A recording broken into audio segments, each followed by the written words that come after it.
Coba deh kita pikirin sejenak, kalau kita ada di situasi yang paling buruk, paling sulit, kira-kira apa sih yang jadi prioritas utama kita?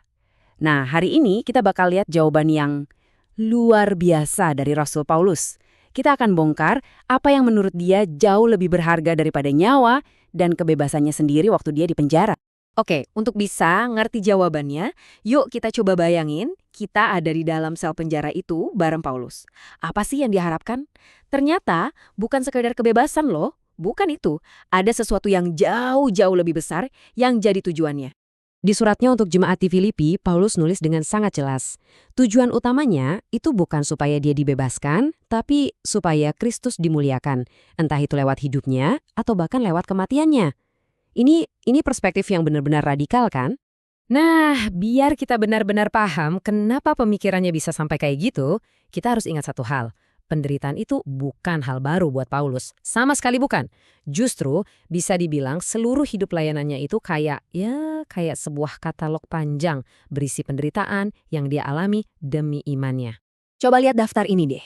Di penjara berkali-kali, dicambuk sampai hampir mati, dipukuli pakai tongkat, kapalnya karam, kelaparan. Ini bukan sekedar kesulitan biasa loh.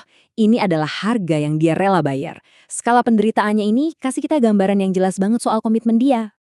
Tapi yang bikin kita lebih kaget lagi, setelah dia nulis semua penderitaan fisik tadi, Paulus justru bilang kalau semua itu bukanlah beban terberat yang ada di pikirannya. Bukan itu. Nah, ini dia. Ini yang jadi beban utamanya. Bukan rasa sakit di tubuhnya, tapi seperti yang dia tulis, urusanku sehari-hari, yaitu untuk memelihara semua jemaat-jemaat.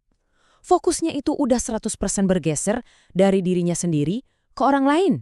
Hubungan dia sama orang-orang yang dia layani itu dalam banget. Digambarkan kayak hubungan seorang ayah sama anak-anaknya. Sama seperti Yesus, Paulus tuh rela berkorban, rela ngasih segalanya demi kesejahteraan rohani mereka.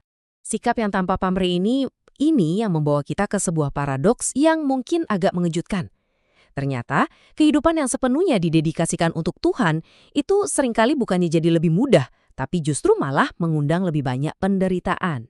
Nah, disinilah kuncinya. Buat Paulus dan juga buat orang percaya, kesulitan itu bukan akhir dari cerita. Justru sebaliknya, waktu penderitaan itu dihadapi dengan iman, penderitaan itu diubah dari yang tadinya cuma tragedi pribadi menjadi sebuah kesaksian publik yang sangat kuat tentang kebenaran Injil. Ada yang merangkumnya dengan sangat indah. Kesabaran, sukacita, keberanian, dan kepercayaan Paulus adalah khotbah yang terus-menerus. Jadi, cara dia menjalani hidup di tengah penderitaan, itu sendiri udah jadi pesannya yang paling kuat. Oke, semua ini pada akhirnya membawa kita pada sebuah refleksi buat diri kita masing-masing. Pelajaran dari kehidupan Paulus yang luar biasa ini, gimana ya relevansinya buat kita hari ini? Pada akhirnya, kisah Paulus ini seolah menantang kita semua dengan satu pertanyaan. Lewat cara kita hidup, cara kita bekerja, cara kita memperlakukan orang lain, kesaksian seperti apa sih yang sedang kita tunjukkan bagi Yesus? Nah, ini jadi pertanyaan yang dalam banget ya untuk kita renungkan.